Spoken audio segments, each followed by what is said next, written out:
नमस्कार बच्चों, मैं विनोद कुमार सिंह, संत जोसेफ स्कूल इटारी। ठीक है, कल के वीडियो में हम लोग पढ़े थे पदार्थ, ठोस, द्रव, गैस। ठीक है, ठोस, द्रव, गैस और प्रयोग भी किए थे। आज हम लोग पढ़ेंगे पदार्थ की अवस्थाओं का रूपांतरण, अवस्था परिवर्तन। ठीक है, ये आज का टॉपिक है। चलिए हम लोग उसके बारे में पढ़ लेते हैं। देखिए, रूपांतरण का मतलब होता है जैसे रूपों का अंतर एक तरफ से कह सकते हैं, या मतलब एक रूप से दूसरे रूप में बदलना।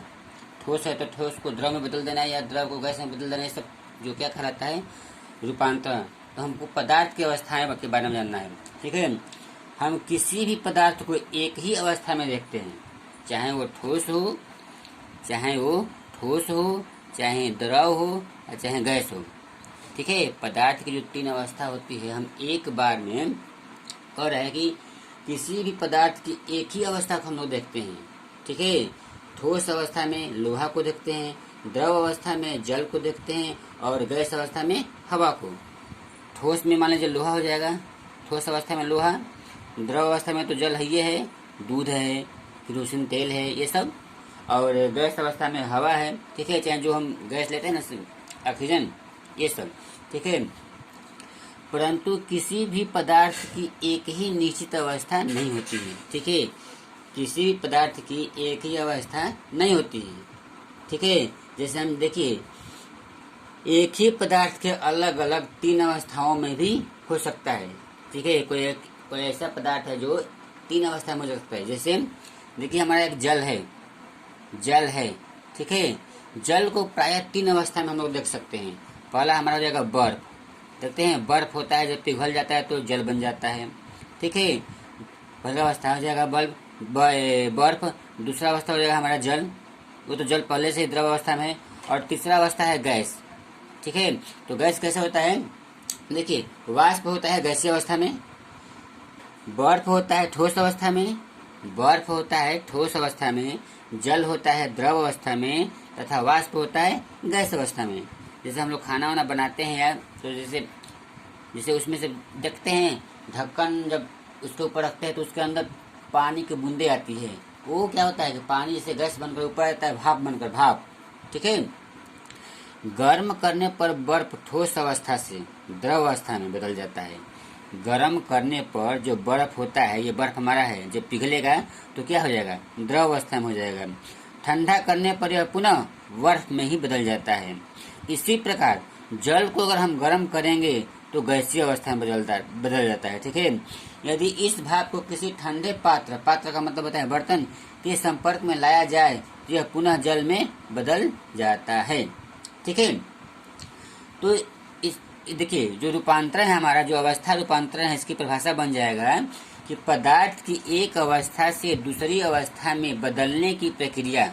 देखिए, परिभाषा हमारा बन जाएगा कि पदार्थ की एक अवस्था से दूसरी अवस्था में बदलने की प्रक्रिया क्या कहलाता है, रूपांतरण कहलाता है। ठीक है, अवस्था कहलाता है, रूपांतरण कहलाता है।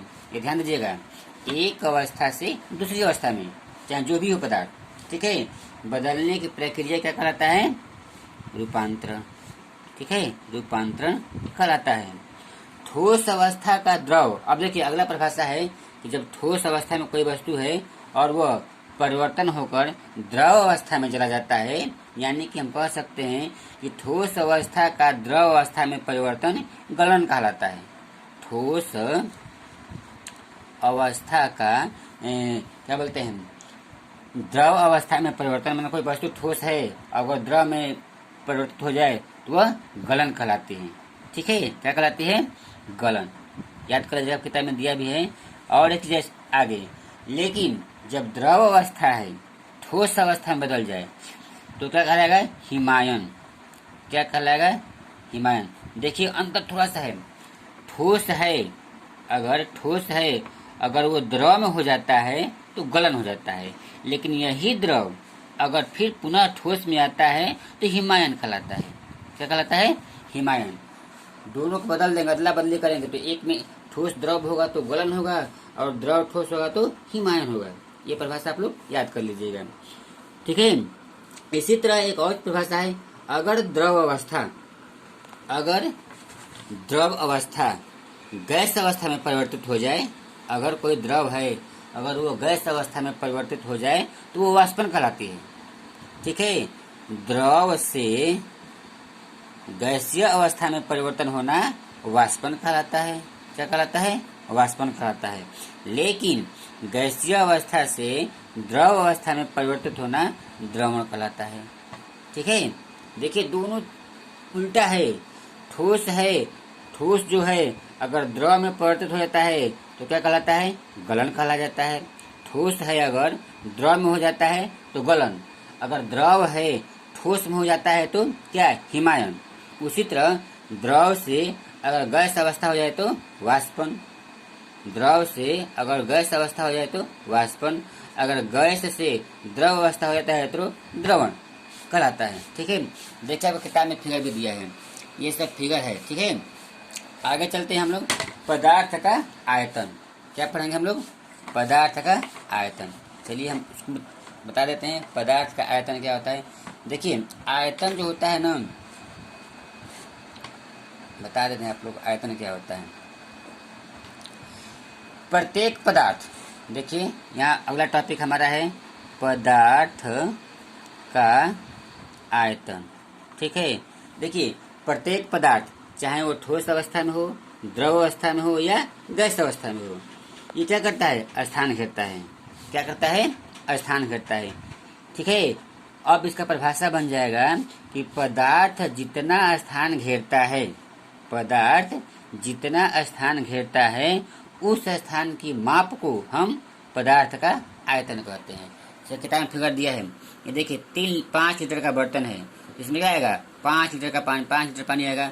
ये 1 लीटर का है तो इसमें 1 लीटर पानी आएगा। तो क्या किया? यानी पदार्थ है जल, द्रव पदार्थ है ना, वो क्या किया कि 1 लीटर के बर्तन में 1 लीटर पानी है, जितना था वो आगे स्थान घेर दिया, तो क्या कहलाएगा? आयतन कहलाएगा। ठीक है, पदार्थ प्रायः तीनों दिशाओं में, चाहे वो लंबाई हो, चौड़ाई हो तथा ऊंचाई हो, ठीक है, तीनों स्थान में रहता है।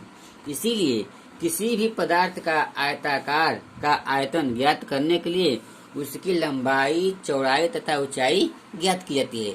लंबाई L, B, चौड़ाई H, ऊंचाई का संकेत होता है।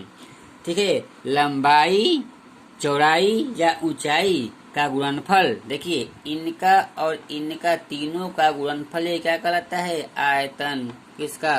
पदार्थ का। यानी कि पदार्थ का आयतन होता है LBH, लंबाई गुणे चौड़ाई गुणे ऊंचाई। ठीक है, अगर इकाई की अगर मतलब इकाई में ली जाए तब, ठीक है, एक आयताकार ठोस जिसकी प्रत्येक भुजा की लंबाई 1 मीटर है, 1 मीटर हो, ठीक है, इकाई घन कहलाता है। अगर किसी ठोस पदार्थ, कोई पदार्थ ठोस है जो आयताकार है जिसकी प्रत्येक भुजा 1 मीटर हो तो क्या कहलाता है? घनाकार। ये होता है ना घन, घन का मतलब होता है 4 भुजा आपस में क्या हो? बराबर हो। इस घन का आयतन 1 घन मीटर होता है।